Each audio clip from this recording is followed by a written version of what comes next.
All right, guys, here we are for part 2 of how to properly clean your vehicle. This would be for the next step of decontamination. We did a 2-bucket wash last series, and we're going to do the same today. But then the next step we're going to do is clay. And so here we have the all-new Mach E. Ford sent us one for demonstration purposes. So we have had this available for customers for the last 4 months. We've had a lot of fun with it, a lot of great stories, but now it's time to clean it. One of my tricks of the trade I found is to check the cleanliness of a car. In any shop, you're gonna find a piece of just trash plastic. But when you fill this car, all of the paint feels smooth. But to really fill what's in the paint, if you just put that plastic over your fingertips, when you fill this, and I'm not sure if the camera can hear it, but man, there is just a mountain of stuff caught in this paint. And it's just awful. And so what happens is all of the elements, there's metal and flake and rail dust, all of it blows off during travel and it attaches to your clear coat.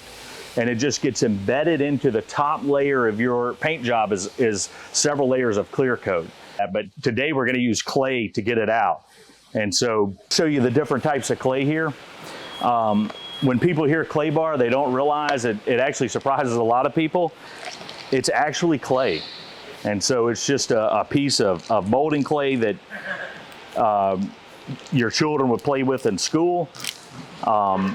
But these are the different types. So first, the color purple is pretty much industry standard for a very aggressive clay. And when I say aggressive, you see how hard this is? You take a little chunk and be careful to not put it on any surface that's not the plastic it came in, because it will attach to anything. And so you mold that clay into a disc about that big, and pack it onto your fingers, and then you're gonna rub that piece of clay all over the vehicle, the entire vehicle, every square inch. And this clay, as it runs past that paint, is gonna pick up all of the imperfections that are embedded in that clear coat that a traditional wash could not get out. All right, you wanna start off with a good, mild soap and decontamination mix. Today we put just a traditional, real sudsy wash with a little bit of Iron X. Wash the car completely, and then here's your clay. You get your different forms of clay. Purple we used, gray is a little more mild.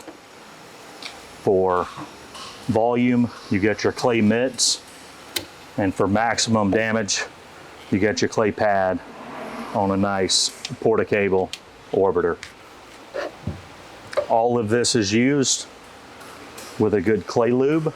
Our clay lube is going to be some type of showroom shine with nothing in it that's going to leave a haze. You don't want a wax combination or a 2-step soap.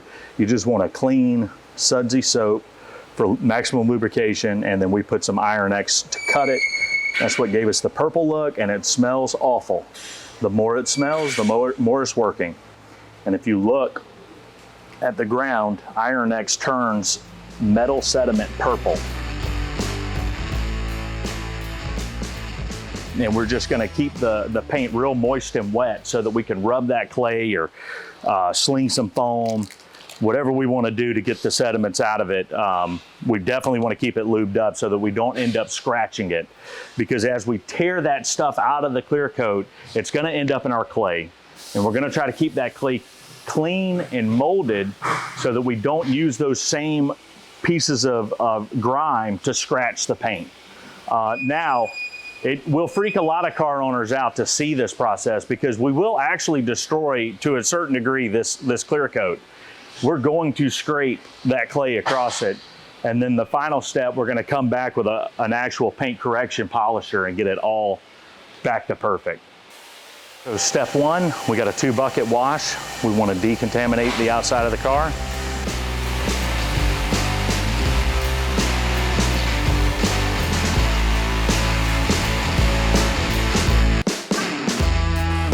Get us good and sudsed up here.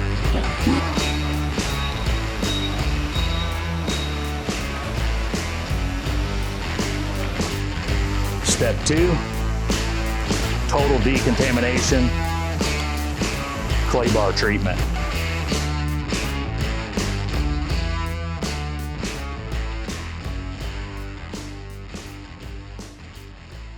We got our pad kind of thin, just pliable, and we got our clay lube hooked up here. So we're gonna pick small sections, and when I'm looking at this hood, I'm boxing it out. I see 3 nice sections right here, 3 right across the middle, and 3 over here. You don't wanna try to tackle too much at one time. And so where we start, we get it good and sprayed down. This clay will not slide across dry paint. So that's why you wanna get this. And it's got some chemicals that's loosening the stuff we're trying to take out. And so we're gonna start, and with everything we do, we try to do a crosshatch, and that's east to west. And then I'm gonna come back north to south. And we're just gonna work every square inch of this thing.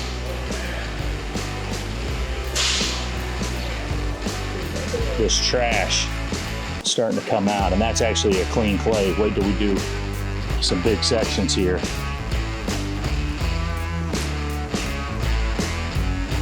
We just want to mold it. Now it's very important to note, if you drop this clay on the ground, you pick it up and put it in the trash can. Don't use it. When you drop it onto this concrete, it picks up every rock, every grime piece of dirt, and it sticks it right in the clay. You'll pick it up and ruin your paint job. You just throw it away. So that is an aggressive purple clay. Just did that section. We're gonna work the whole car. Time consuming and tedious, but boy, this thing's gonna shine. All right, now with the pad, with this synthetic clay rubber type material, you know, same thing, we don't wanna drop it, we wanna keep it clean. But you're gonna see why a lot of guys like using this for processing a lot of cars, because we're just gonna be able to cover a lot of area. So instead of picking out small 1 foot by 1 foot sections, I'm just gonna lube up this whole quarter panel. And I'm gonna do that same box, slow pattern. And I can cover that whole thing.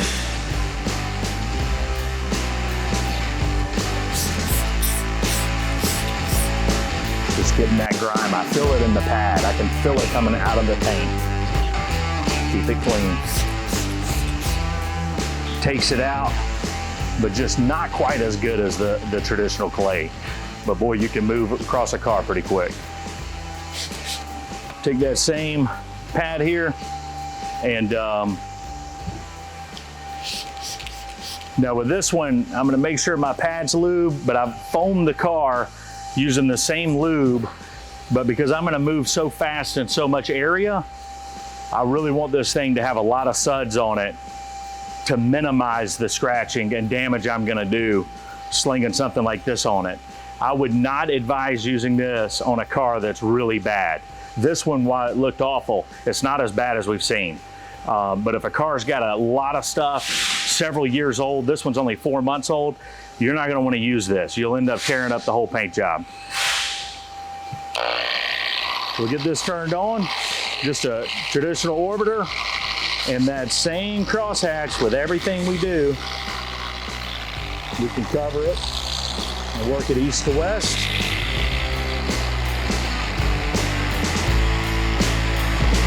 Let that pad work.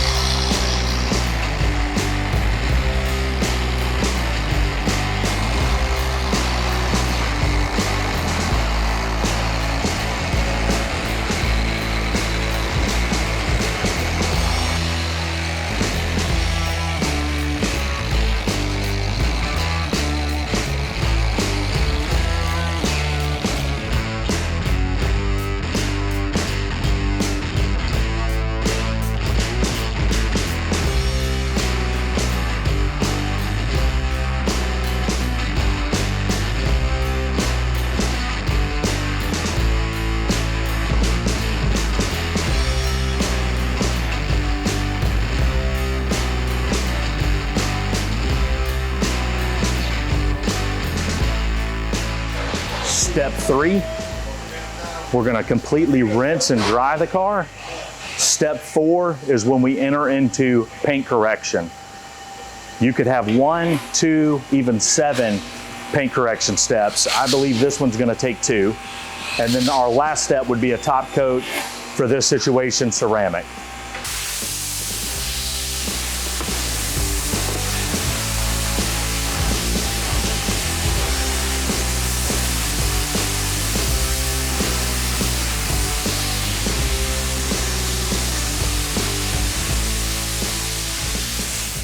All right, guys, so thanks for joining us today for a clay bar treatment. I hope you learned something. I encourage you to get out there and try it yourself. This unit is going to turn out so gorgeous. We haven't even put a polish on it yet or paint correction, and you can already see it shining. That black is now restored, and we've got all those layers of trash out of it.